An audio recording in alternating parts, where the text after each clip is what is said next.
घुटनों में होने वाला दर्द, इसके मरीज काफी कॉमनली आपको मिलते हैं, जिसमें मरीज आके ये बताएगा कि उसको घुटनों में काफी दर्द है और काफी लंबे समय से उसको घुटनों में दर्द होता है। चलने में उसके घुटनों में काफी समस्या होती है कि जब भी वो चलता है घुटनों में तुरंत दर्द होने लगता है उसको। सुबह उठ के चलेगा तो घुटनों में काफी स्टिफनेस रहेगा, साथ ही साथ घुटनों में से आवाज भी आती है। जब वो एक्सरे कराता है तो मरीज ये बताता है कि उसको एक्सरे में घुटनों के बीच में गैप आ गया है। तो कई बार मरीज ये भी बोलेगा कि उसके घुटनों का ल्यूब्रिकेंट खत्म हो गया, जिसको नॉर्मल मरीज बोलते हैं कि घुटनों का ग्रीस खत्म हो गया है, जिसकी वजह से घुटनों में आवाज आ रही है। तो आज हम इस बीमारी के इलाज के बारे में समझेंगे, जिसमें एलोपैथी सिस्टम ऑफ मेडिसिन में ऑर्थोपेडिक सर्जन आपको ये कहेगा कि आपको ऑपरेशन कराना पड़ेगा और एक आर्टिफिशियल टाइप का घुटना आपको लगवाना पड़ेगा, तब आपको ये बीमारी ठीक होगी। तो आज मैं इस वीडियो के माध्यम से इस बीमारी में होम्योपैथी की महत्वता आपको बताऊंगा कि होम्योपैथी इस बीमारी को में किस प्रकार से आपको हेल्प कर सकती है और आपको घुटनों के ऑपरेशन से किस प्रकार से बचा सकती है। तो नमस्कार दोस्तों, मैं डॉक्टर रजत आप सभी का अपने चैनल में स्वागत करता हूं। आज हम घुटनों की अर्थराइटिस, घुटनों के सूजन, जिसको नॉर्मल गठिया बात कहा जाता है, उसके बारे में बात करेंगे कि घुटनों में सूजन या दर्द किस वजह से होता है। देखिए, ओल्ड एज जो अर्थराइटिस है, आज हम उसके बारे में बात करेंगे, ऑस्टियोआर्थराइटिस। वैसे तो घुटनों में सूजन और दर्द के अनेक कारण होते हैं, जैसे गाउट हो गया जिसमें यूरिक एसिड बढ़ जाता है, लेकिन आज हम ऑस्टियोआर्थराइटिस के बारे में बात करेंगे, जो ज्यादातर ओल्ड एज में देखने को मिलता है कि जब भी आपकी उम्र 35-40 के ऊपर जाएगी तो आपको घुटनों में दर्द होना चालू हो जाता है। इसको हम ऑस्टियोआर्थराइटिस कहते हैं। ये हड्डियों का, जोड़ों का बुढ़ापा है। देखिए, घुटना जो है साइनोवियल जॉइंट है, जिसमें दो हड्डियां आपस में जुड़ी होती है और बीच में एक पैड लगा होता है कार्टिलेज का, और चारों तरफ उसमें फ्लूइड भरा होता है, जिसकी वजह से घुटने का मूवमेंट प्रॉपरली होता है। जब भी आप चलते हैं, घुटना मोड़ते हैं, तो उसका मूवमेंट बिल्कुल सही तरीके से होता है। इसकी वजह से वहां पे ल्यूब्रिकेशन और कार्टिलेज का पैड लगा होता है, जिससे दोनों हड्डियां आपस में टकराएंगे। जैसे जैसे समय बीतता है, घुटने के कंटिन्यूस यूज की वजह से, जैसे उम्र बढ़ती है या फिर महिलाओं में जब पीरियड्स खत्म हो जाते हैं, उसके बाद में घुटनों में दर्द होना चालू होता है। इसकी अलग अलग स्टेजेस होती हैं। जैसे इनिशियल स्टेज में जब कार्टिलेज घिसना चालू होता है, तो आसपास के जितने भी उसके स्ट्रक्चर है घुटने की, उसमें सूजन आएगी। तो आप देखेंगे कि मरीज ये बताएगा कि उसके घुटनों में सूजन है और उसको चलने फिरने में दर्द होता है।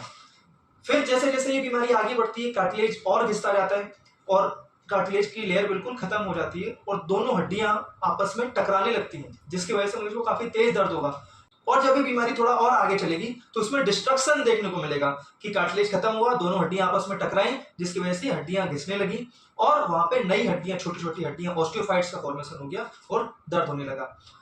अब घुटने के दर्द में किस प्रकार से अप्रोच किया जाता है, ये होम्योपैथी आपकी कैसे हेल्प करेगी जिससे आप ऑपरेशन से बच रहे हैं। देखिए, अलग अलग स्टेजेस होती हैं ऑस्टियोआर्थराइटिस की। जैसे इनिशियल स्टेज में मरीज को दर्द है, सूजन है, इस स्थिति में आप एपिस, ब्रायोनिया, बेलाडोना, इस प्रकार की दवाइयों का इस्तेमाल कर सकते हैं। ये आपकी सूजन को कम करेंगी, साथ ही साथ दर्द को भी कम करेंगी। एपिस एंड ब्रायोनिया, ये दोनों सूजन की बहुत अच्छी दवाई है। जहां पे भी आपको सूजन देखने को मिले तब आप इसका इस्तेमाल कर सकते हैं।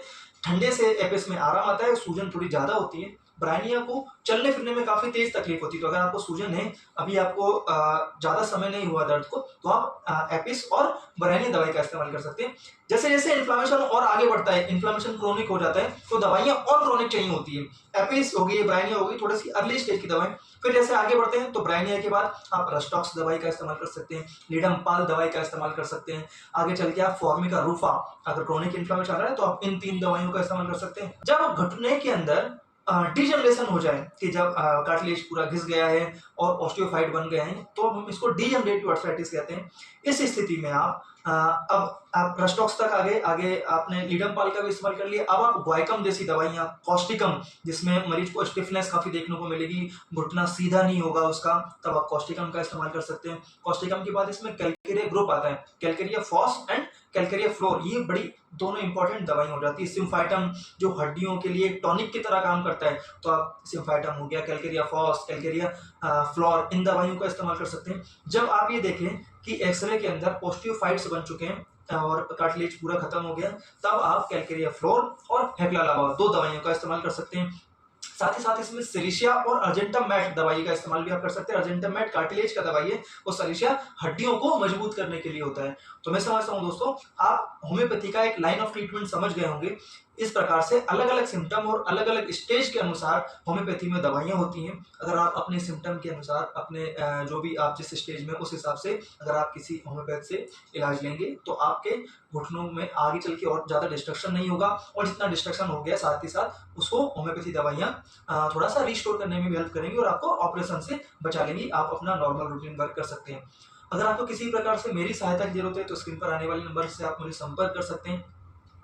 और दवाइयों की अगर हम बात करें, एक नोसोड होता है होम्योपैथी के अंदर, ऑस्टियोआर्थराइटिक नोसोड, जो हड्डियों ऑस्टियोआर्थराइटिस हो गया उन्हीं हड्डियों से उसको बनाया गया है, तो आप उस दवाई का भी इस्तेमाल कर सकते हैं। तो दो मेजर दवाइयों की अगर बात करें जो ऑस्टियोआर्थराइटिस में आपको काम करेंगी, तो वो है OAN ऑस्टियोआर्थराइटिक नोसोड और रस्टॉक्स। इन दोनों दवाइयों का आप इस्तेमाल कर सकते हैं। साथ ही साथ बायोकेमिक में आप calcarea phos and calcarea fluor, दो दवाइयों का 6x में इस्तेमाल कर सकते हैं। इस कॉम्बिनेशन को आप लगभग 2 से 3 महीने लेंगे तो आपकी बीमारी लगभग 40 से 50% आपको रिलीफ मिल जाएगा। इसी प्रकार के इन्फॉर्मेटिव वीडियोस देखने के लिए मेरा चैनल सब्सक्राइब कीजिए, वीडियो को लाइक कीजिए। अगर आपको किसी प्रकार से मेरा वीडियो हेल्पफुल लगता है तो आप और लोगों में शेयर कीजिए। धन्यवाद।